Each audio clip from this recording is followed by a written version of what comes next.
Caitlin Clark adds voice to GM Amber Cox's plea as Fever looked to avoid Atlanta Game 1 outcome. The Indiana Fever entered this postseason with a wave of excitement, fueled by the emergence of Caitlin Clark and the steady guidance of General Manager Amber Cox. However, the opening game against the Atlanta Dream served as a reality check. It was a reminder that postseason basketball is unforgiving, filled with defensive intensity, momentum shifts, and a demand for discipline that goes beyond regular season habits. Now, with the series still within reach, both Clark and Cox are sending a message to the team and to Fever fans: the outcome of Game 1 cannot define their journey. Caitlin Clark, who has already become the centerpiece of the Fever's turnaround season, spoke after practice with a mix of urgency and belief. She acknowledged the disappointment of the first game but emphasized that the playoffs require short memory, resilience, and focus.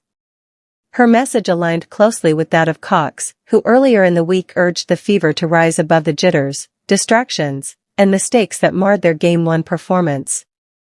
Together, their voices now form the backbone of the team's determination to turn the tide. A rough start in Atlanta. The Fever's Game 1 against Atlanta was always going to be a battle. The Dream had played them closely during the regular season, and their physical style was designed to neutralize Indiana's biggest strengths: pace, ball movement, and Clark's deep shooting range. From the opening tip, Atlanta dictated the tone, smothering the Fever on the perimeter and forcing turnovers that turned into fast break points. For Indiana, the loss was not just about the score. It was about execution, or rather, the lack of it. The Fever fell behind early, struggled to recover, and allowed the Dream to dictate the rhythm of the contest. Clark finished with decent numbers, but her efficiency was stifled, and Atlanta's defense made every possession feel like a grind. Amber Cox, watching from courtside, was visibly animated throughout the game. She has long believed this Fever roster is capable of more than outsiders predicted. She constructed a team around Clark's playmaking, Aaliyah Boston's presence in the paint, and veterans who can stabilize when the pressure mounts. In Game 1, however, those ingredients never fully came together. Amber Cox's plea. After the game, Cox didn't mince words. She emphasized accountability, poise, and the importance of learning quickly in the postseason. While her tone was measured, her plea was clear: the Fever cannot afford to let one bad start dictate their playoff run.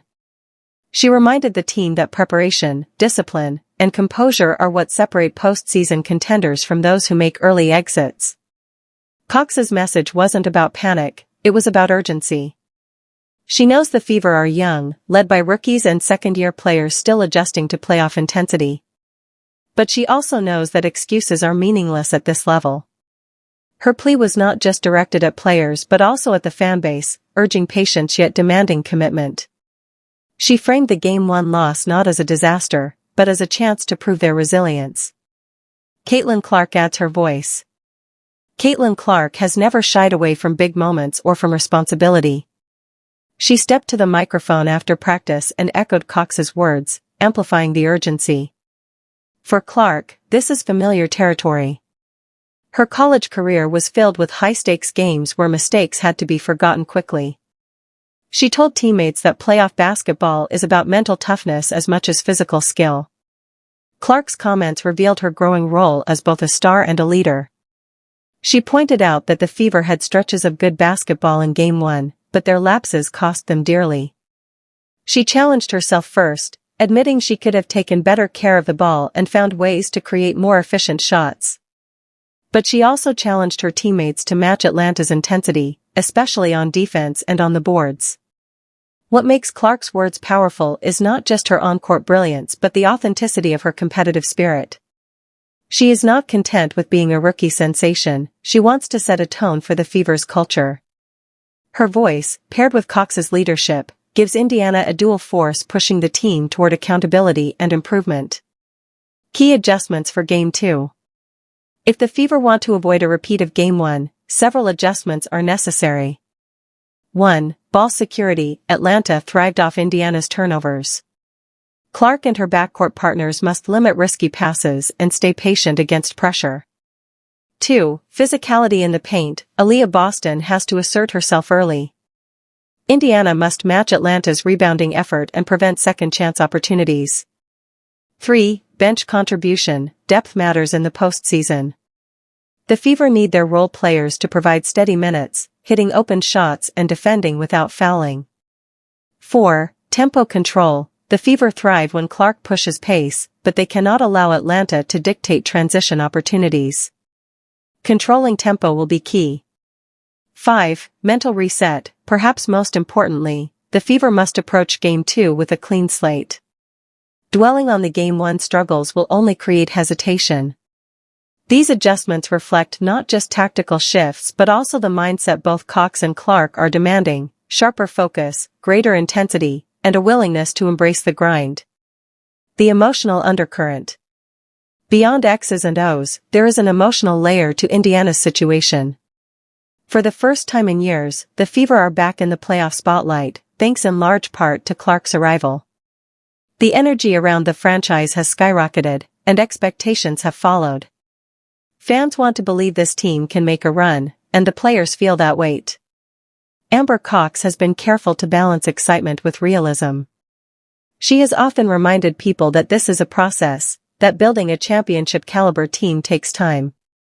Still, she knows that playoff experiences like this are invaluable.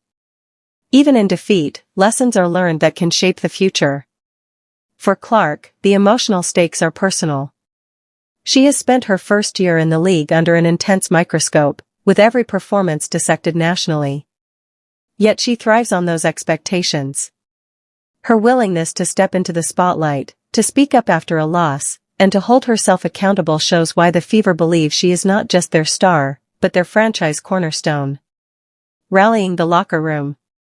Inside the Fever locker room, there is a sense of urgency but also belief. Players understand they did not show their best in Game 1. Leaders like Kelsey Mitchell and Nalissa Smith echoed Clark's sentiment that execution, not talent, was the problem. The team practiced with greater intensity, focusing on defensive rotations and situational awareness. Cox's presence at practice also sent a message. She is not a distant executive but an engaged leader who knows when to step forward. Her support of Clark's words reinforces the idea that everyone, from the front office to the players, is pulling in the same direction.